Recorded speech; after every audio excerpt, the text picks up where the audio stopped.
Hello, no introduction this afternoon. This is JP from Book of Hours, and it says down here that it's bookmark. I'm gonna get rid of that, and I'll hide that. Okay, we're no longer doing bookmark today. Today we're doing other things. I have the chat open, so for anybody who's picked up on us going live today, this is sort of an unannounced video live stream. However, this is going to be something we're going to be doing for the next few weeks until pretty much I have regular employment. So I have some time on my hands, despite the fact that today I spent all my morning dealing with the poverty industrial complex via the U.S. government and via the nonprofit sector and the nonprofit industrial sector. So, the two intersect, and they offer services that they are pretty much not able to deliver. One of the things I found out this morning. Okay, before I go into that, let me just give you what's going on right now. Today, I'm starting a new series. It is called the Daily Report. And what I'm going to be doing is primarily reading to you from the New York Times morning email and giving you a little bit of my assessment and my analysis on what's being said. Because the New York Times email is frustrating and angering, especially during COVID, and primarily because they are the ultimate in liberal media. They're very smug and they have a very opinionated viewpoint, despite the fact that they think that they don't. However, they hook into subjects that are important, and if you know what you're looking for and you know how to read it, they can inform you, pretty much, pretty well. I mean, if I find other things in the future that are relevant for that day, as opposed to the morning news emails, because sometimes they're really annoying and just kind of stupid, I may find another source. Today, the topic is on cutting Medicaid. I'm going to go down here. Usually they say, I'll just read you the thing. They say, "Good morning." They always say that. "Our colleague Margot Sanger-Katz explores how Republicans could change Medicaid. We're also covering tariffs, Syria, literature." Okay, so that stuff is, extra. But I'll get into this in a second. I want to go back to what I was talking about before. So if you're watching us on YouTube, hello, you can chat with me. If you are watching on Substack, this is a new feature on Substack, so hopefully it's coming through. And I'm getting some text, so maybe that's... Nope, it's not. Okay, the Biloxi Shuckers are texting me. If you're watching on Substack, it is a new feature. It is in beta on Substack, so it may not be coming through exactly as planned. We'll see. And we're also live on Rumble. So hello, Rumble. Okay, so the New York Times is talking about Medicaid, which happened to coincide. I mean, I read it before we got into this. We got up this morning knowing that we had to make some phone calls.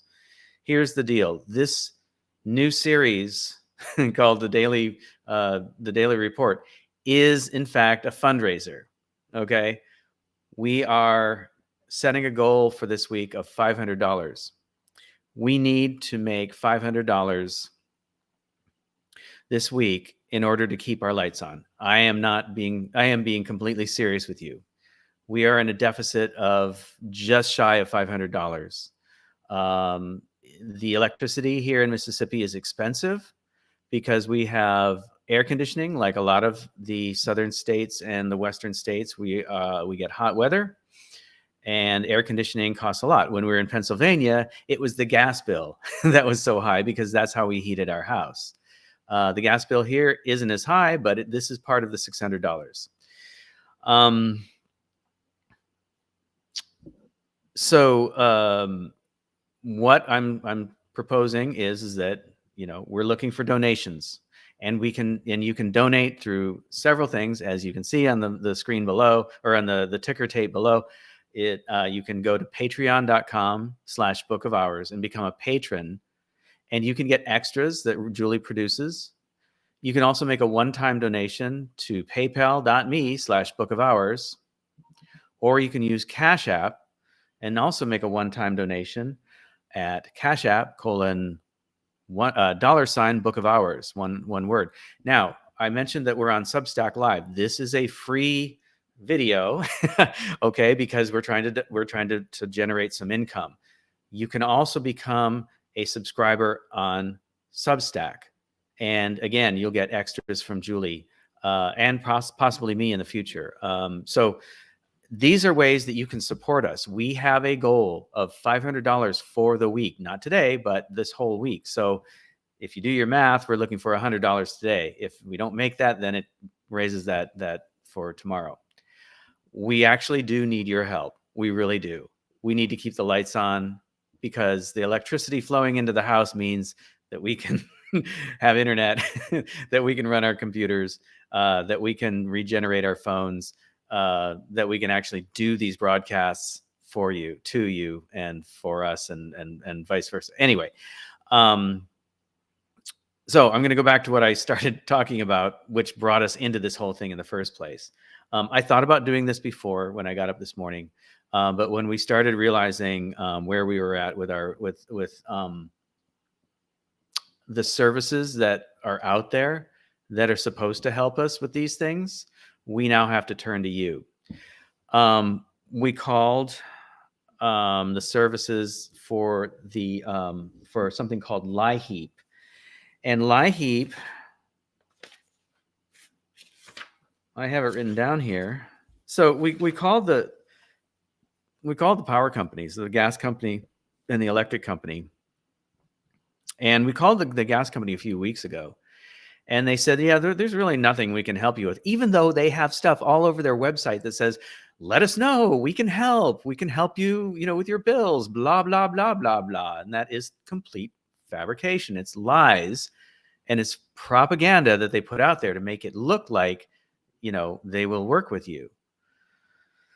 They do not. They send you to something that is called LIHEAP. That's LIHEAP. And it's like, I didn't write down what the acronym means. You can look it up.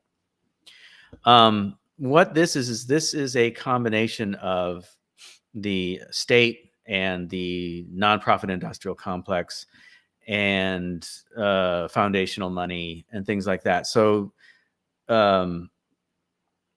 the gas company that we work with, called CenterPoint, gave us 3 numbers. One was Catholic Charities, and this is in our area, Catholic Charities, Community Action Agency, and the local Catholic churches in our area. And so the Catholic Charities didn't pan out, and I forget what they told us, or if I think we just got we just got a voicemail. And Community Action for our county, we actually called them for the state of Mississippi, and they gave us the number that we already had, which was for the Community Action Agency. And they said, basically, we are no longer taking any new applicants. If you have an appointment already, that's great, but we're not setting any new appointments. The state number for Community Action Agency gave us the actual number, and I called it, and again, it was a voicemail, and I left a voicemail and told her what's going on, and that was 4 or 5 hours ago, and no calls back. Okay, so these are the places that are set up to help people pay their bills when they can't pay their bills.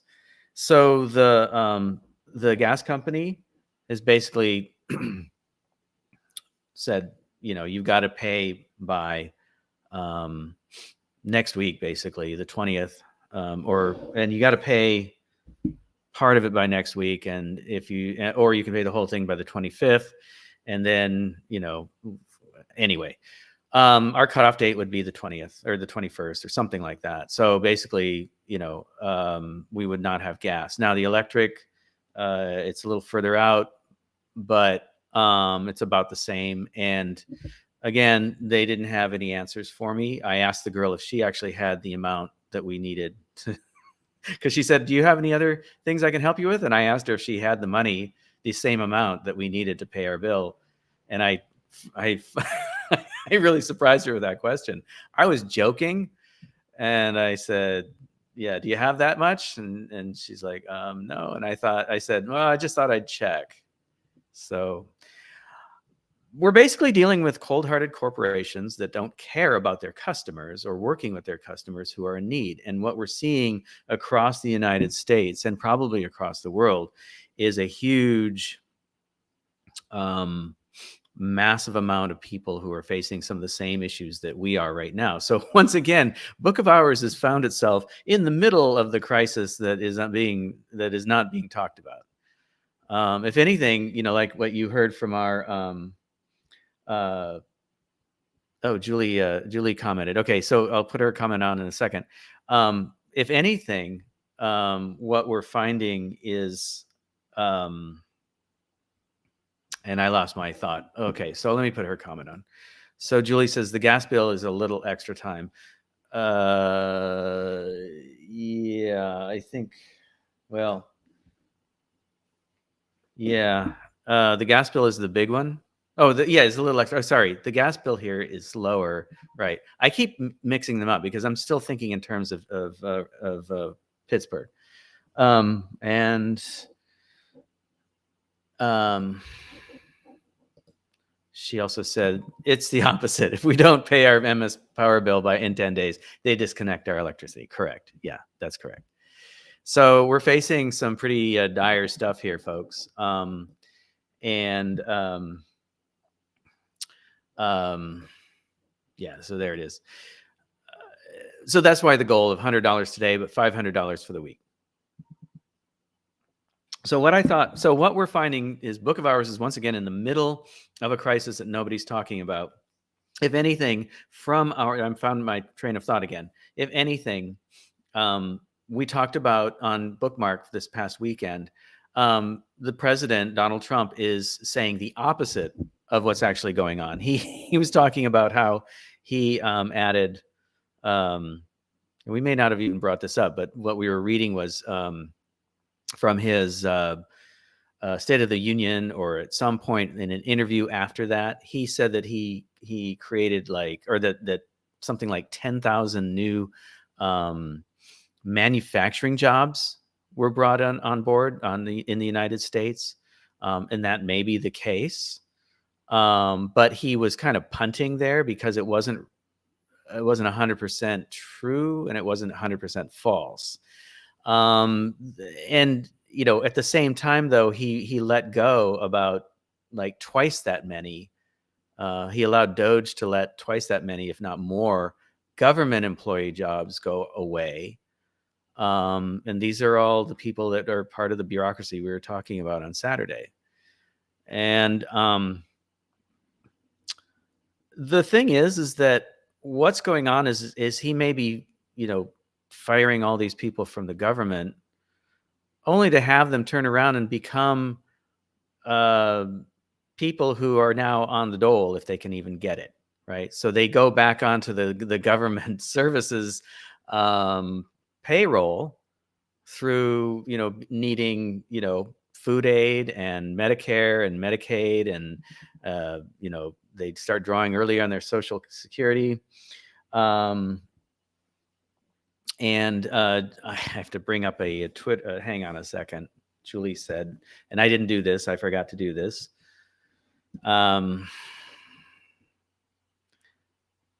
There's a comment on Lee Fang, so on Twitter for me. And once again,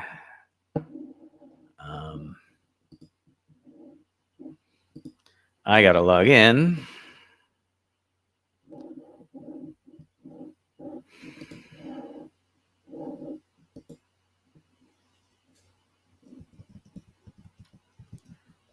So a little dead air here.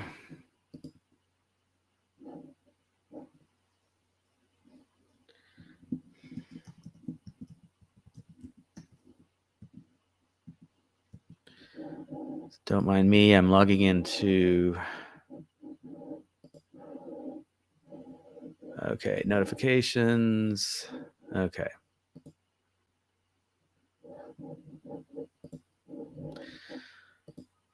Oh God, I don't like Twitter. Okay. Okay, let me bring this up on screen here.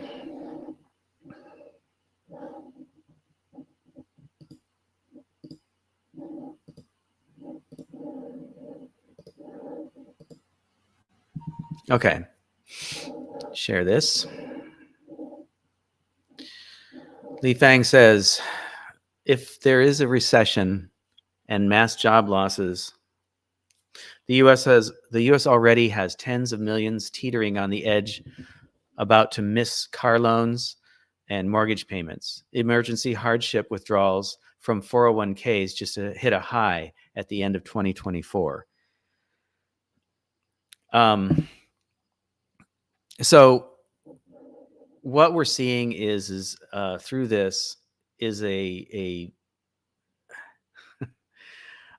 killing off of the economy in just like so many ways. It's sort of like the way we saw with COVID, where we were getting things from all angles, right? It was like you're you can't go out, you can't see other people, you can't do this, you can't do that, and then you have to wear a mask, and then you have to get a shot, and you have to do this, you have to do that. And it's sort of like killing people. Now they're killing people through the economy, and they're doing it this way. Julie said show on stream. So the recession and mass job losses, the U.S. already has tens of millions teetering. Yeah, okay, so this is what I just read. And so what I find interesting is that the corporate sector is following the lead and started doing this too. I mean, back in 2024, my job would have gone away in December of 2024, except that BT, Bill Thompson or whatever the guy's name was from UHC, was murdered, and so Optum and UHC was saying, it's a bad look. It's bad optics if we let a bunch of people go after the BT murder. And I think they missed out on that opportunity. I mean, they would have looked bad anyway. I mean, when a corporation the size of UHC lets people go right before Christmas, that is just bad optics. And it's just bad all the way around. Brian Thompson, thank you. And so, poor BT. I mean, he prevented us from letting Optum shareholders get their bonuses in the end of 2024. Anyway, okay, so this is the theme of today because it's basically the theme of the entire series, Book of Hours Daily Report, simply because the new the latest today's morning email is about cutting Medicaid. Now, we've also gone through this set of craziness for Julie. And we've been trying to get her also onto Medicaid, and so far she's been denied.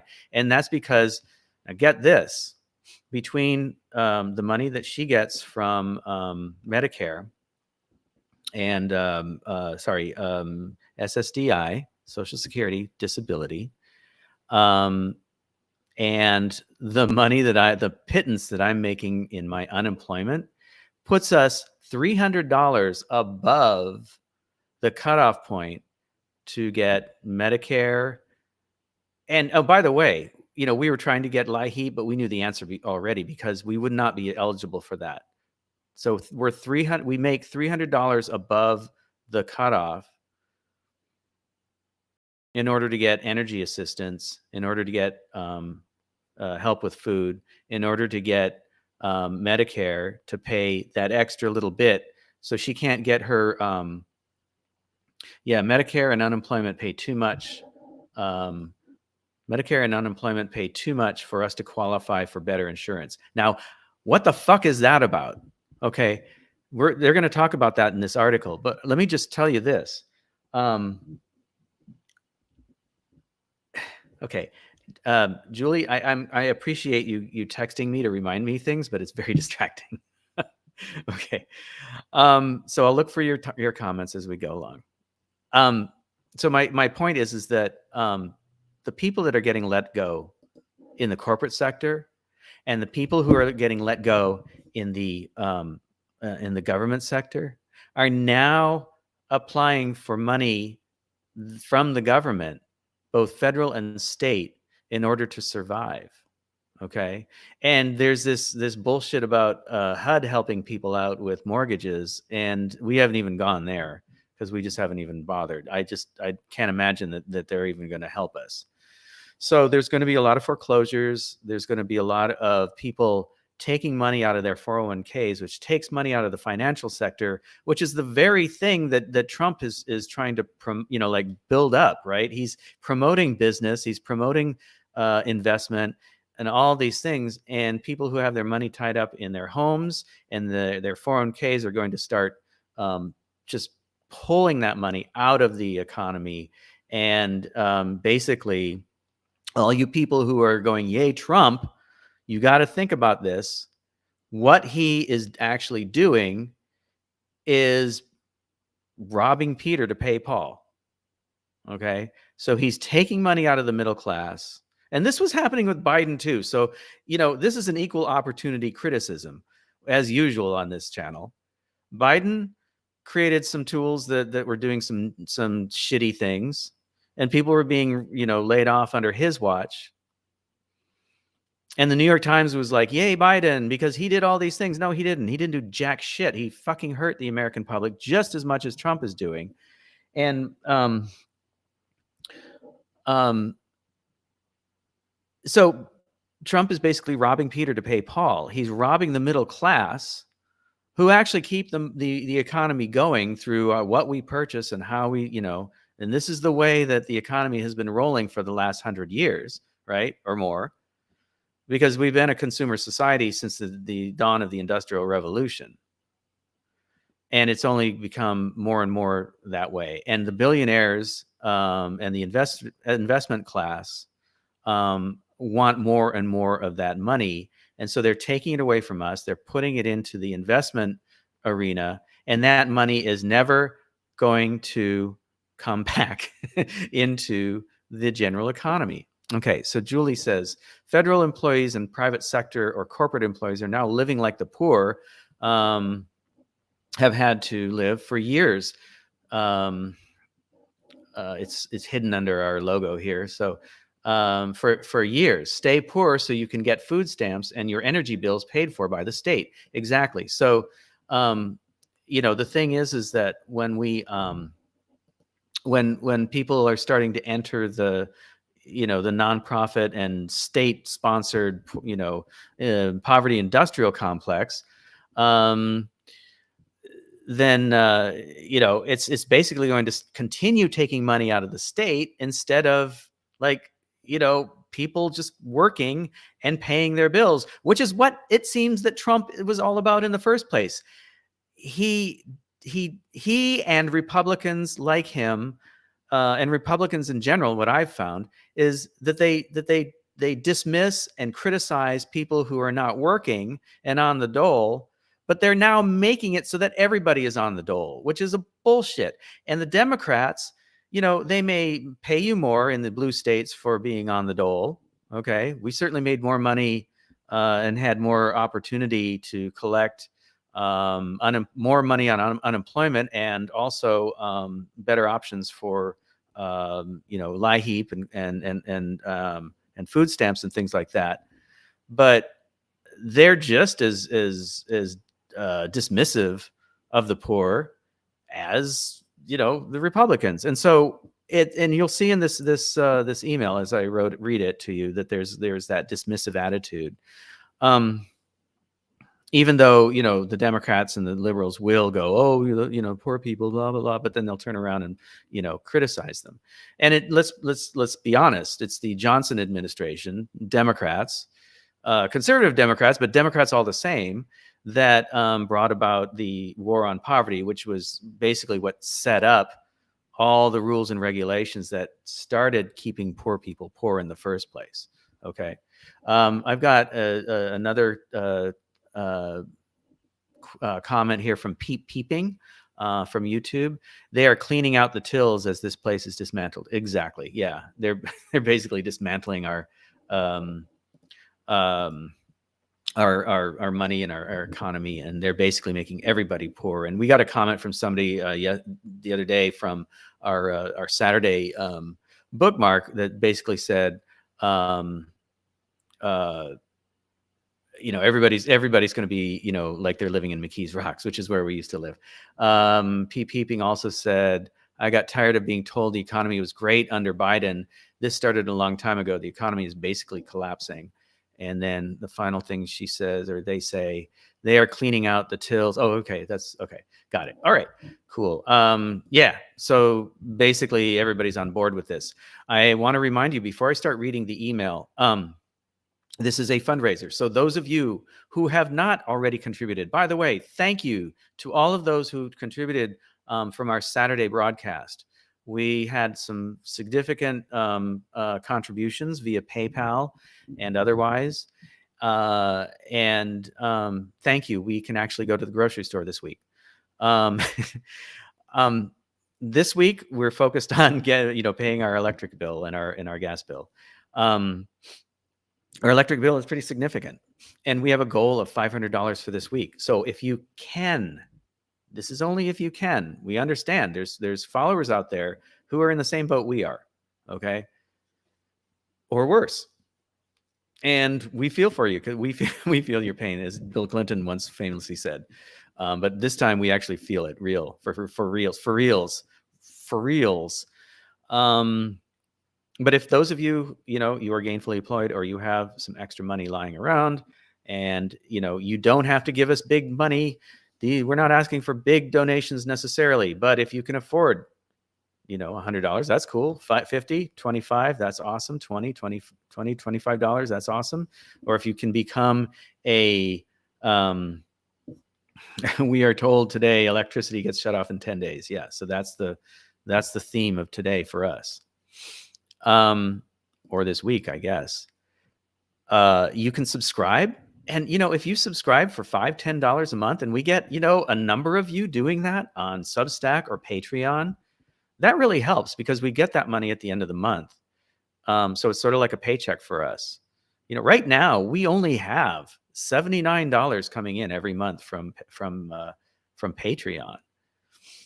And we only have a couple subscribers on Substack, and that's recent. So I don't know what that tally is. So please become a subscriber, either through PayPal. I'm sorry, not through PayPal, through Patreon or through Substack. And again, we'll give you access to our extra. If you're subscribing on Patreon, we'll give you access to our extra stuff on Substack. On Substack, you get that extra stuff automatically. So please subscribe or make a donation. Patreon.com/Book of Hours to become a patron.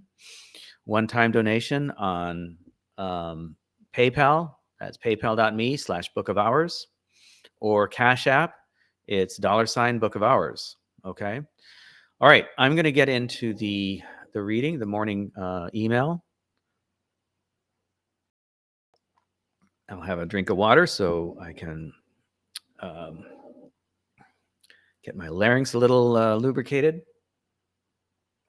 I think that's AOC in the front there, and with Speaker Johnson in the background. That's ironic. What a weird photo. And it's simply captioned, "On Capitol Hill." Okay. So this is by Margot Sanger-Katz. Cutting Medicaid? She covers healthcare, and it says so. It says, I cover healthcare. Okay. Let me make sure that I'm sharing that one. Okay. Yes, I am. All right. Rebecca, helps if I talk. Republican leaders in Congress have directed the committee that oversees Medicaid to cut $880 billion from the next budget. I'm going to repeat that number. $880 billion from the next budget. And they have a little graph down here, which I don't always trust the graphs and charts on these emails because they're kind of shitty usually. But let me show you this real quick. So each box here, each square represents $250 billion in a 10-year gross mandatory spending. So this is why I don't like them, because you have to do math in order to really understand them. But visually, if you're going to look at like $880 billion out of Medicaid, has out of a $25 trillion for spending. I guess the 25 trillion represents this whole area here. Medicaid gets this much, Medicare gets this much, and other non-health stuff gets here. That 880 billion is almost as much as the other. Okay, but take that slice of 880 billion. That's 1, 2, 3, and maybe a half squares, like this much out of Medicaid. Now there's still a lot left over for Medicaid, but that's still a lot of fucking money. Okay, so $880 billion from the next budget. They say these cuts aren't necessarily aimed at Medicaid, okay? The insurance program for 72 million poor and disabled Americans. And let me just underline that. When we're talking about poor and disabled Americans, they're talking about people who are not making a middle-class income. They might be working 2 jobs at minimum wage, 2 minimum wage jobs, but that might even be too much money to qualify for these kind of programs. So you have to be destitute in order to get these things. So they're taking money away from the most destitute people in the United States. That's what they're proposing. Now, the cuts could come from Medicare, for instance. And that's what they're saying. They're like, it's not necessarily aimed at Medicaid. We could take it from Medicare. But Trump has vowed not to touch that very popular program. And a sum this large can't. Okay. Oh, I see. And a sum this large can't come from anywhere else. So they're basically saying, where else are they going to get the money from? They're basically going to take it away from poor people because America hates poor people. I was going to make another comment about this, but yeah. So Trump isn't going to take Medicare because his base is on Medicare. His base is on Social Security. And if he did that, as we said on Saturday, he'd basically end up like Mussolini, hung from his heels and beaten to death with his body burned after he's dead. So the Republican process is just getting started. So they haven't really done this yet. This is just proposed. And we don't know yet how lawmakers will change the program. Most Medicaid money goes to states. So the best way to think about the proposal is a cut to state budgets. State lawmakers could react by dropping coverage, raising taxes, or slashing other parts of their budget. In today's newsletter, I'll explain a few possible scenarios. So basically, Medicaid is that money that's left over, or that deficit between Medicare and paying the doctor, right? I don't know why Medicare just doesn't pay everything, right? We live in a country that is filthy rich. All the money has siphoned up to the investor class. So they're not able to pay for everybody's healthcare. I think that they could. We had Bernie coming out a few years ago saying, Medicare for all, right? Yeah. And he's like, he was basically there to distract everybody from the fact that, they were having their insurance taken away from them. Obamacare was a disaster. It forced everybody to get on to, paid medical insurance. I was a victim of that, and I ended up paying a lot in taxes because I was a contractor and I was on insurance. I was off insurance. I was on insurance. I was off insurance. So I stayed on the Obamacare, and then I ended up fucking myself to the tune of $7,000 in taxes. So the country is always being, you're always being set up to fail, basically. So Medicaid is that money between, where Medicare ends and the doctor holding out his hand and the clinic and hospital holding out their hand to be paid. Okay. We had an issue the other day when Julie was prescribed some medication. We ended up not buying it because we couldn't afford it, because her Medicaid she didn't have Medicaid. We made too much money for Medicaid, and we didn't have the money to buy into the insurance programs that are set up by, I don't know, UHC and, so United Healthcare, and sponsored by, AARP, again, part of the nonprofit industrial complex. So they're partnering to make you pay, $100 a month so that you could get, a benefit of, discounted, prescriptions, and paying for your doctor visits and paying for these other things. Okay. So for instance, we got a bill today because Julie had to go see a doctor, just to get to just establish herself with the medical industrial complex. I guess we're kind of revealing ourselves now. There's a lot of things that are in play that in order to get paid, for whatever reason, we had to dip our toes back into the medical industrial complex, but only so much, right? We're just basically doing it to survive. And we got a bill today, and it was only about $80, but we're going to add that into our 500, goal today. It could have been hundreds of dollars, but that was that gap between Medicare and, paying the doctor. Okay.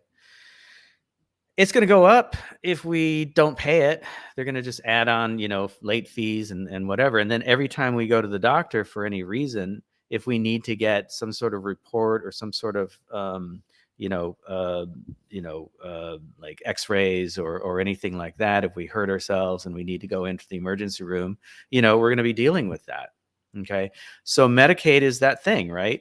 But it's only for the most destitute. The rest of us have to pay into private insurance in order to cover that cost. And, you'll see these representatives out there going, we'll help you, make that gap, find a way to make the difference on that gap between Medicaid and the doctor.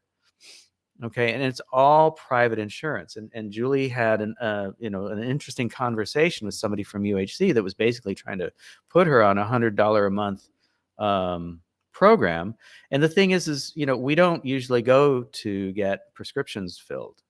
We've kind of dropped out of that. And we opted to not get it and get the prescriptions because of that. And, they weren't life-threatening, and we didn't really want a lot of them anyway. So we found other natural ways, naturopathic ways to deal with these things in Julie's health.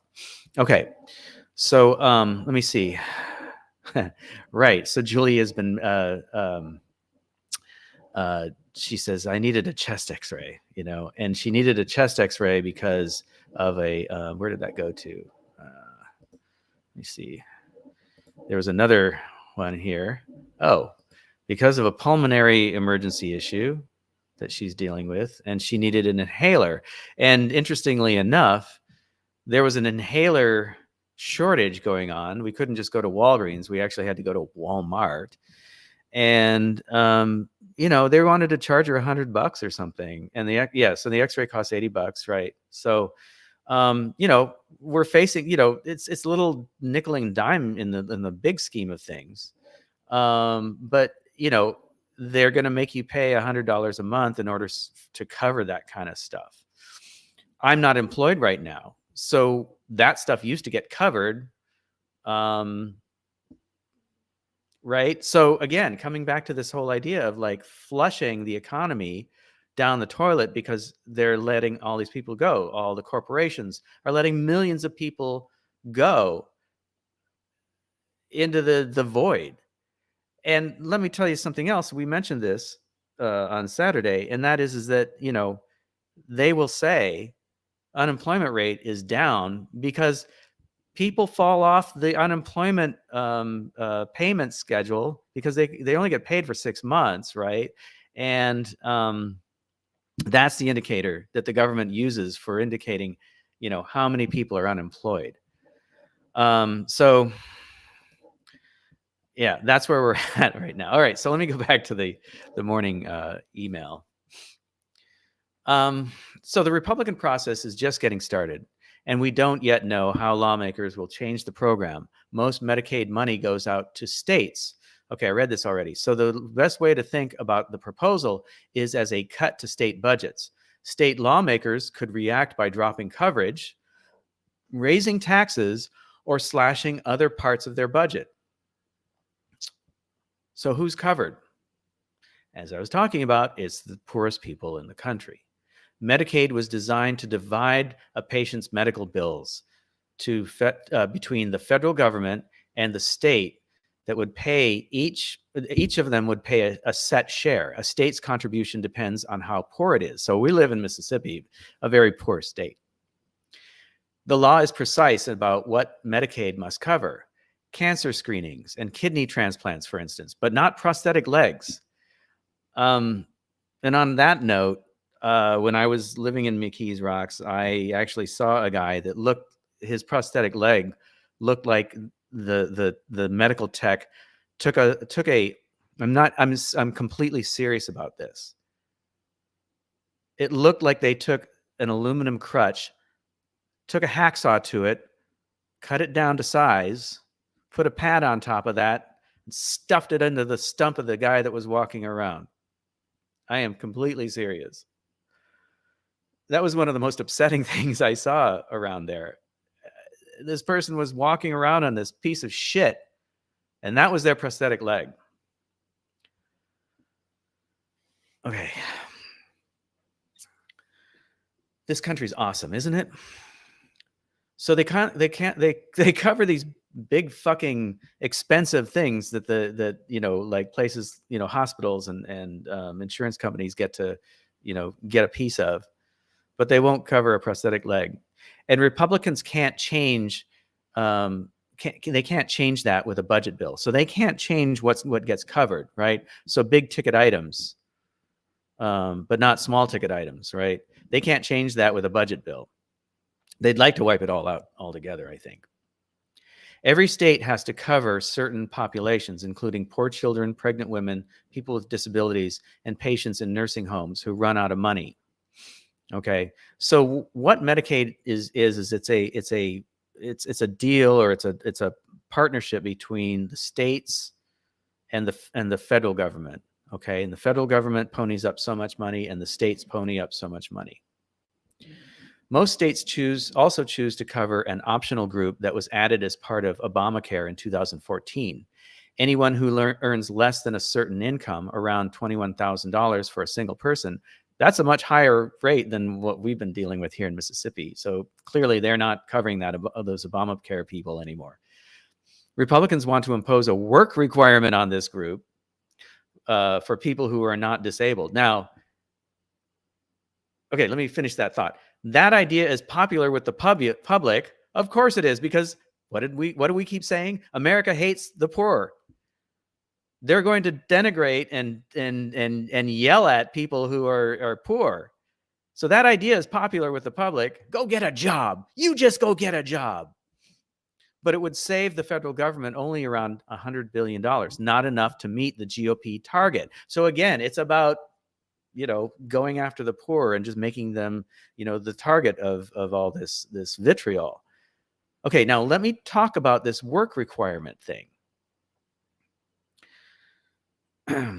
There's a couple things that are going on. I've been also navigating the unemployment world, and we talked about this, how I have to jump through flaming hoops in order to do this. I had to go to a meeting, which was basically like an orientation on, how the fuckery goes on and the kind of gibberishy language that they use to describe to me how they get paid for making me go through their system to talk to a person in a Mississippi state sponsored program who basically acts as a sort of quasi recruiter to get me on board with applying for jobs that are listed on their website by employers who get a kickback, most likely, from the state for doing that. Okay. And so money gets passed around in these nonprofits and these private sector and the state and the federal governments to get people employed. What I'm seeing is this is a sort of a test balloon for what we're talking about here, work requirements. Okay. Now, the jobs that are out there are not great. Or you can't even possibly be qualified for them. I'm a designer and I'm getting fed all these jobs that are for electrical designers and mechanical designers for the shipyard that is 45 minutes away from here. Or they're like, work as a hairdresser at JCPenney's at the local mall. It's really a weird mix of things. There's some other things out there that I have to investigate that I haven't done yet, but I think that what we're heading toward, and this is just an opinion based on what I'm reading here and based on my experience there, is that we're heading into a new form of indentured servitude. You want to get that Medicaid money? Well, you're going to have to work, and you're going to have to work where we tell you to, and for how much. And forget the idea of being in a union and having any worker rights. If you want that money, you're going to do what we tell you to do. Because you're poor, and we can boss you around and tell you what is and what ain't. Okay, so that's what we're getting into. We're getting into a place where poor people and just anybody now, fucking middle-class people are being pushed into this, right? So we're being told that we're bad for not working when they've taken away our jobs. And then they're going to force us into indentured servitude, doing something we've never done before. And in order to get, some funding to cover our medical health care and, keeping our lights on and our heat and our air conditioning and our, all the things that we need to live in the modern world that we didn't fucking set up in the first place. I would not have signed up for the current modern world had I been somebody who was living on a farm without any electricity. I wouldn't have. We were born into this, and it's become more intense as it goes along. The internet is awesome, but it's also not awesome. Because I wouldn't need to talk to you people right now about this stuff if we weren't living in that kind of society. And, there's arguments about, people froze to death and they starved and they, diseases and blah, blah, blah. Really? Do we know that for a fact? They're just telling us that. The history books have been rewritten so that we believe the lies that are told to us. People have survived for millennia with diseases and with, whatever. And, we're not really even sure if the plague was as bad as they say it was. Okay, but I divert. I go into another direction. I diverge. I divert, whatever. I digress. That's the word. Okay. So the percentage of Americans covered by Medicaid out of the entire population, I think it's 21%. Okay. That's going to get bigger because more people are going to be going on the dole. So 41% of births are covered by Medicaid. Nursing and home residents, 63%. Poor adults, 48. That's almost half of the population of poor adults. Adults in general, 16%.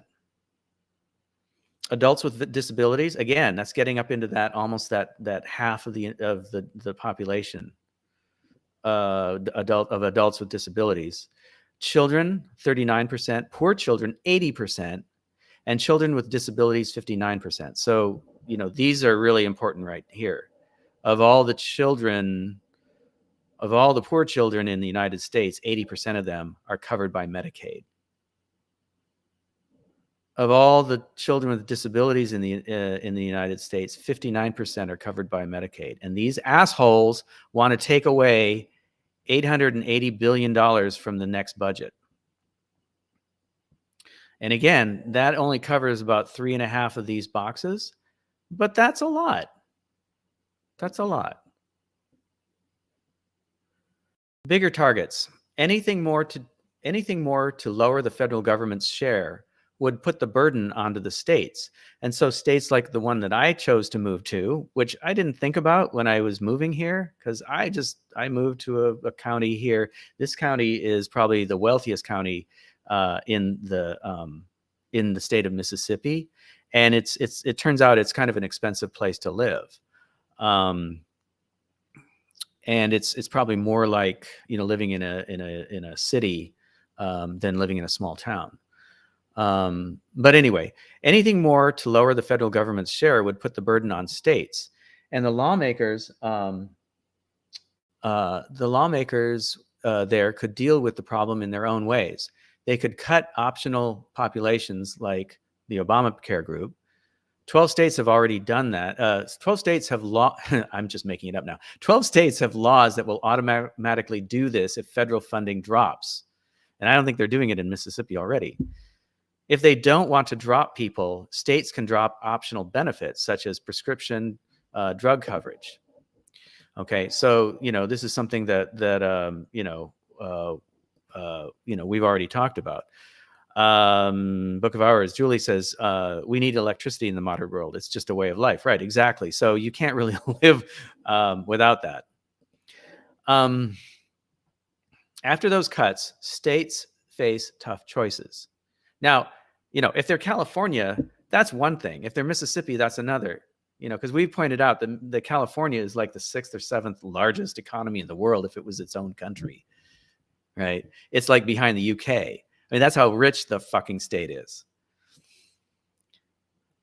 After those cuts, states face tough choices. They could pay doctors, hospitals, and nursing homes less for care, but there is a limit. And they used my state as an example. If Mississippi suddenly started paying $50 for an echocardiogram instead of around $160, cardiologists might stop seeing Medicaid patients. So you wouldn't be able to find anyone to get an EKG. Okay? Many Medicaid patients already struggle to find care because the program pays doctors so little. Cuts like these could also put some nursing homes or rural hospitals out of business. Even so, states would still need a lot more money for Medicaid, usually their second largest expense after education. Where could they get it? They'd have to sacrifice other priorities. One option is to cut education. That's always popular. Another is to raise taxes, which is even more popular. None of these would be required by federal legislation. It's up to the states how they cope.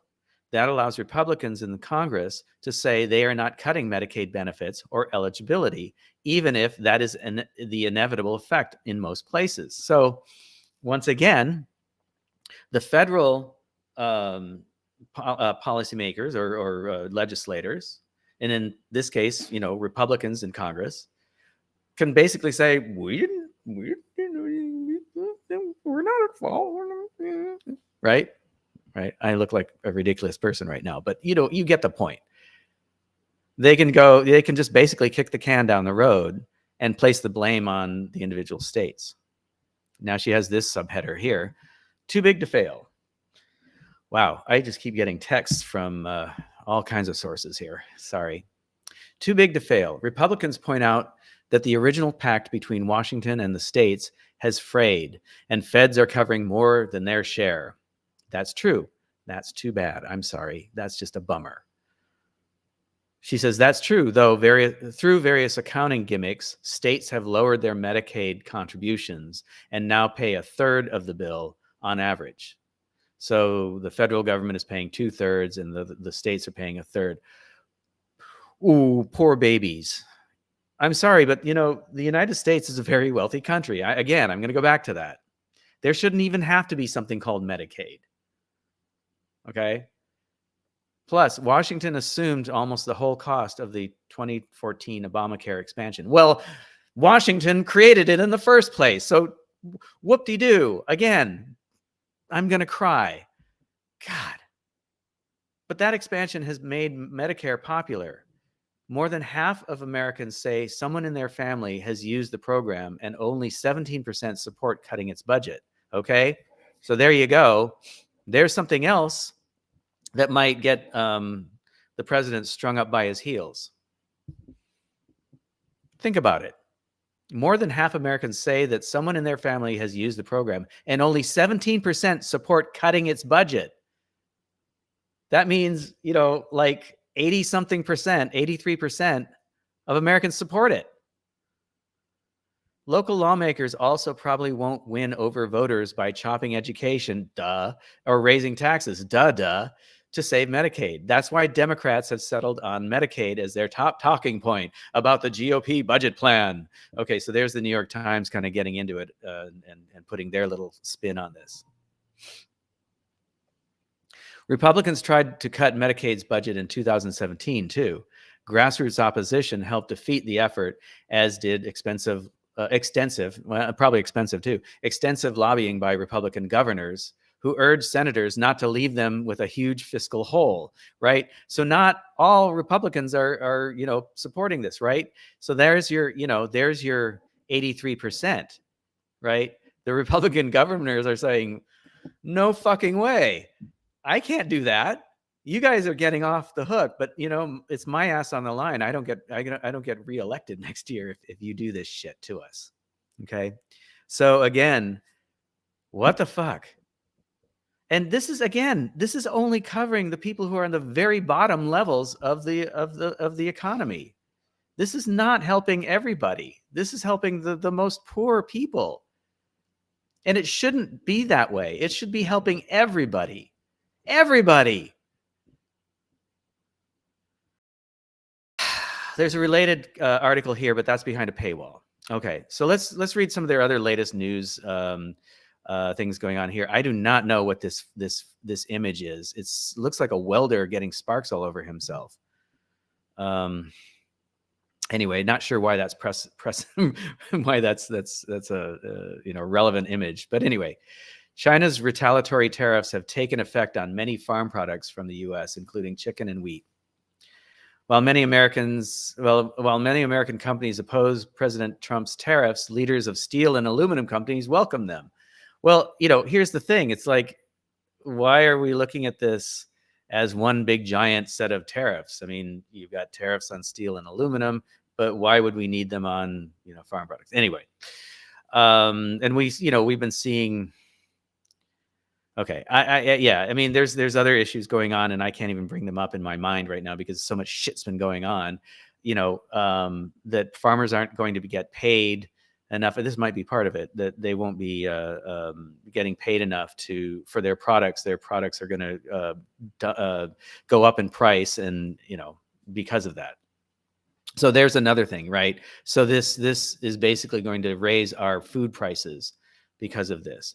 Now, I get it. Like, he's saying, tariffs are going to help, bring down taxes and things like that. But it's only going to help the investor class again, right? It's not going to help normal Americans. And then our food prices are going to go up. So we're getting squeezed on both ends. In a Fox News interview, Trump declined to rule out the possibility that his policies would cause a recession. Yay! Let's just add more gas to that fire. Okay, I don't need to read the rest of these because they're just basically New York Times editorializing. So that's the morning email, and I'm just gonna kind of go back and just say what's happening to Book of Hours is happening to millions of Americans in the United States, and it's not just people who have always been in the lowest echelons of the economy. This has been happening, and it's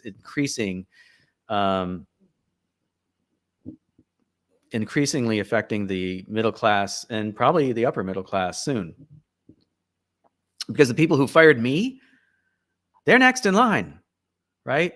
And I've been seeing this whole thing with the, the compression and the pushing down of the middle class in America for a long time, because as a resident of a city who used to take the bus, or, I'd still be taking the bus if there was a decent bus system around here. I don't mind public transportation, and in a city it's essential. But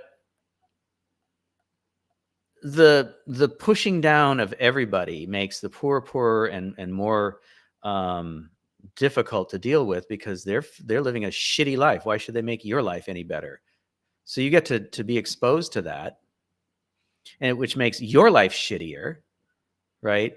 So I'm not blaming the poor people, but I am blaming the system for making their lives shittier, so that they act out because they're under stress and whatever else. Okay. So I've been seeing this for decades.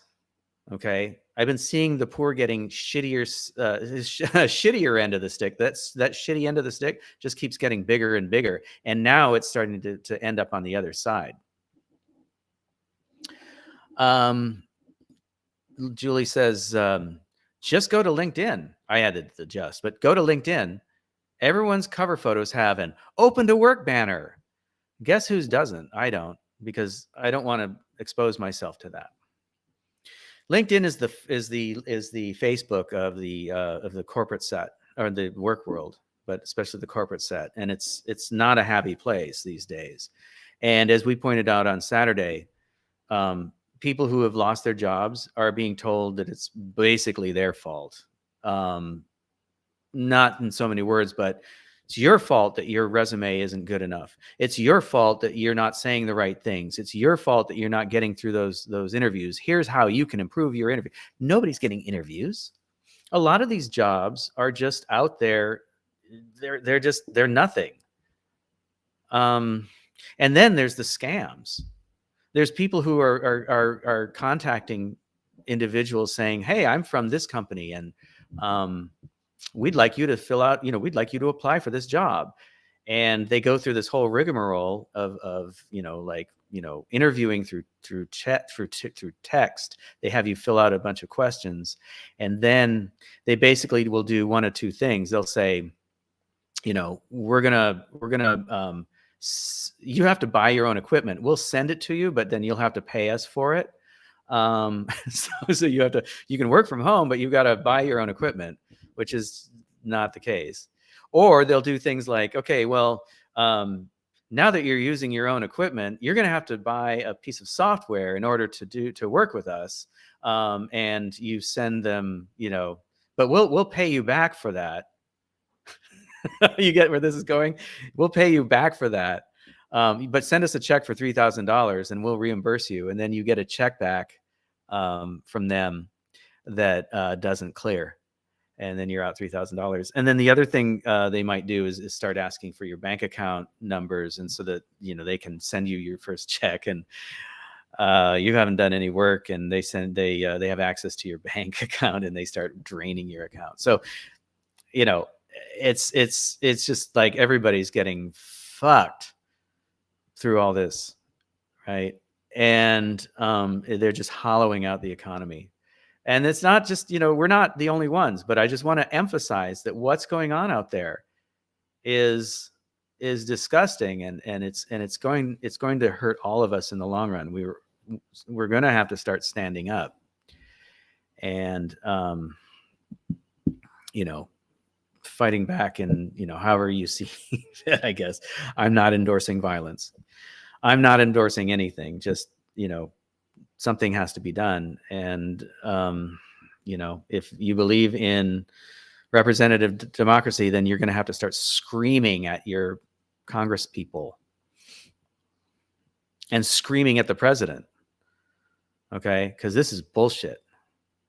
We talked about how Doge is getting reeled in a little bit, and that's because Trump started hearing about it. And he wasn't hearing about it from his constituents. He was hearing about it from the people in Congress, and it was mostly about just backroom deals that they usually make. But I have a feeling that Congress is starting to feel the effects from its own people. You know, their constituents are starting to scream at them. So start screaming at your Congress people. Okay, that's what you need to do if you believe in that. Me, I don't know. This is what I'm doing, I guess. I'm looking for help from you guys because, you know, we have this platform. We produce content that you like to listen to and read. And so we have something that is valuable to you in your lives. And I'm just over an hour now, so I want to wrap this up. But I want to tell you, please, we have a $500 goal for this week. Okay, so we need your help. You can make a one-time donation on PayPal. Go to paypal.me/Book of Hours. You can make a one-time donation on Cash App, $Book of Hours. So you get the Cash App, and you go there and you get $Book of Hours. I noticed that we dropped a viewer just as I got into the fundraising part. So thanks. You can become a patron. Patreon.com/Book of Hours to become a patron. You can also become a subscriber on Substack, and that would be awesome because Julie puts out some stuff that's just for you, and we'll get that to our Patreon patrons as well. We have been a platform since 2016, and we've pretty much done this stuff for free, without asking much from anybody. We have had our Patreon for a few years, and people have chosen to be patrons. We have asked for donations, and people have chosen to give us donations to help us produce our videos and things like that. We are basically our fingernails are basically what is holding us up above losing our house and losing pretty much everything. Our electricity is basically our electricity is like 10 days away. So let's show this. If we don't, I mixed it up. If we don't pay our Mississippi Power bill in 10 days, they disconnect our electricity.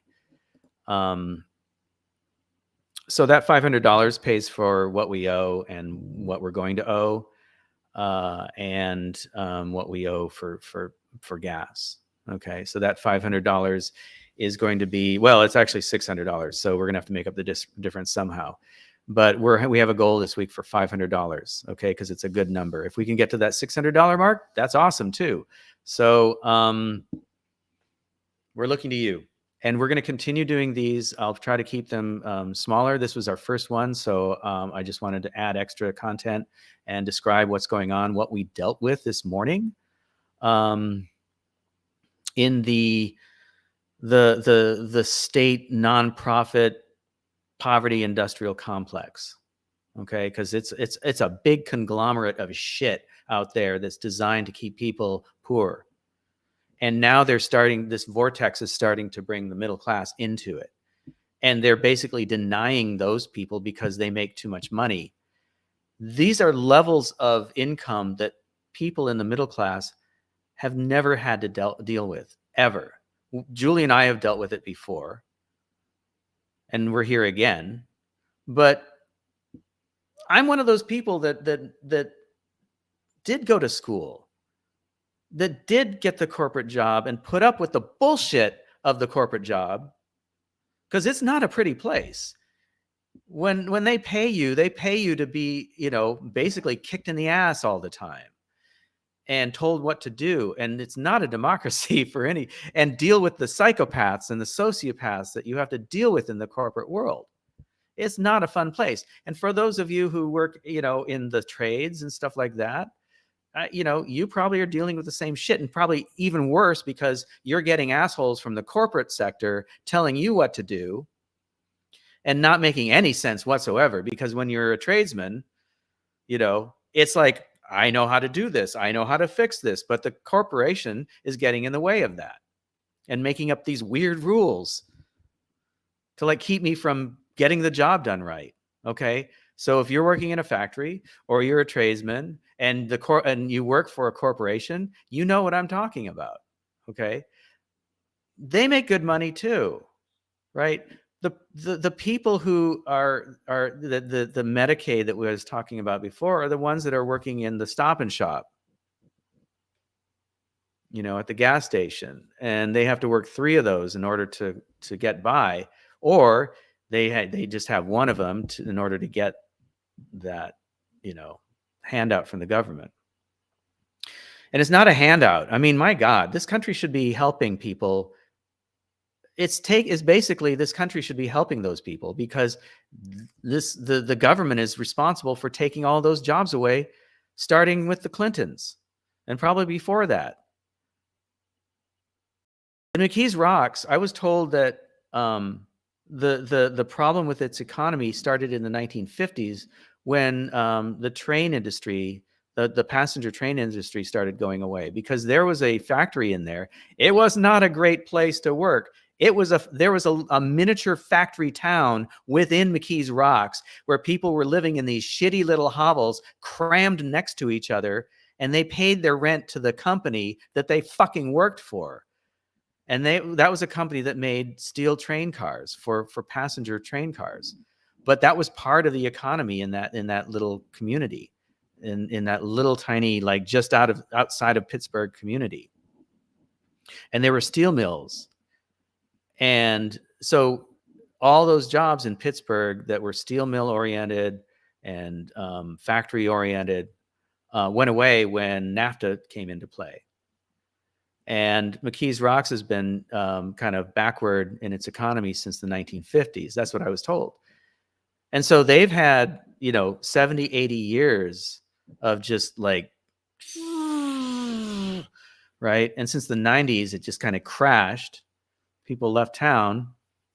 So now that's all that's left are the ultra poor, who are basically trying to get by. And they're being told they have to work. And the only jobs that they can get, because they got a shitty education and because they were forced into public housing, are the Quickie Marts and the Stop and Shops, and maybe the Giant Eagle, which is a grocery store chain, if they're lucky, right? Or they drive a school bus, and then to make extra money, they pick up foster children in this just dystopian, environment. So you've got these people that are half crazy and fucked up, fostering children for money. You see where I'm going with this? Well, anyway, the point is that there's a lot of us in America who followed the rules, who did what we were told, who spent extra money and went into debt to go to school to get the better jobs, only to have those jobs taken away from us and being forced into the place we never wanted to be in the first place, the place that we were trying to avoid in the first place, the place we were told we wouldn't have to go to if we followed the rules and did the things they told us to do. And for that, we paid with our souls to work in these jobs that sucked them dry, and then they spit us out at the end. I'm not far from retirement age. And I just got dropped again through an entirely inconsistent career path of job loss. And it went up and down with whatever the economy was doing. And then at one point, 10, 12 years ago, I had my last full-time employee type of job where I had benefits and days off, paid days off and holidays and all that kind of stuff that a lot of people in the corporate sector enjoy. And I was spit into the gig economy, which a lot of people are dealing with as well. A woman that I used to report to is now in the gig economy as a contractor. And as a contractor, you're basically 2 steps above indentured servitude. Okay, so America and its corporate allies are not treating its citizens very well. It's treating us all like we're slaves, which we have been since the beginning of the Industrial Revolution. Ever since they got rid of their, actual slavery, they converted it all to wage slavery. And so this is a trend. They took a group of people that they thought were lower and didn't deserve anything and treated them as slaves, only to then say, hey, we can make more money if we get rid of that and make everybody a slave through wages. And it's been a downward cycle ever since then. Okay, I'm going to wrap this up. We're getting at the hour and 15-minute mark. I'm JP Collins. This is Book of Hours. You've been listening to the Daily Report. This is going to be a daily reading of something from the internet, most likely the New York Times morning email, just because it's kind of a weather vane of what's going on, even though it has a liberal slant. I will take that slant out and add a radical edge to it. It is not a conservative platform. It is not a liberal platform. We take a more nuanced and maybe even radical approach to the news and what's going on out there. You will hear opinions that are ours, but I think that a lot of our followers share them. Okay, let's see if there's any more comments. PayPal me, Book of Hours. Help us keep our lights on. We have 10 days left. Yep. And then the other thing about Pittsburgh, and I'll just close with this, is something we noticed, and the reason we had to get out of there in the first place is it's a very toxic place. And we got sick there, and there's a lot of people who are sick there. And I'm not, okay, so when I was talking about the jobs from the factories, I'm not saying that was great, because that polluted that area so badly,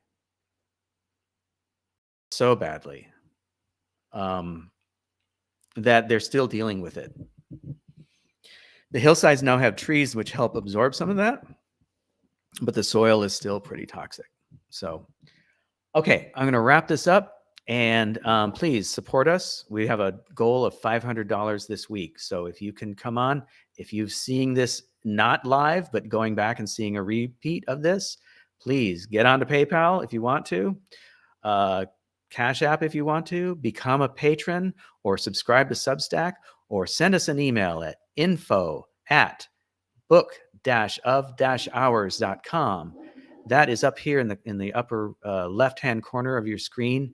Just take the www out and put a info at book-of-hours.com, and you can find out where you can send things other than digital cash. If you want to send us a check, money order, cash, presents, whatever. Okay. All right. Thanks for watching, and I'll see you again tomorrow for a shorter version of the daily report. Bye-bye.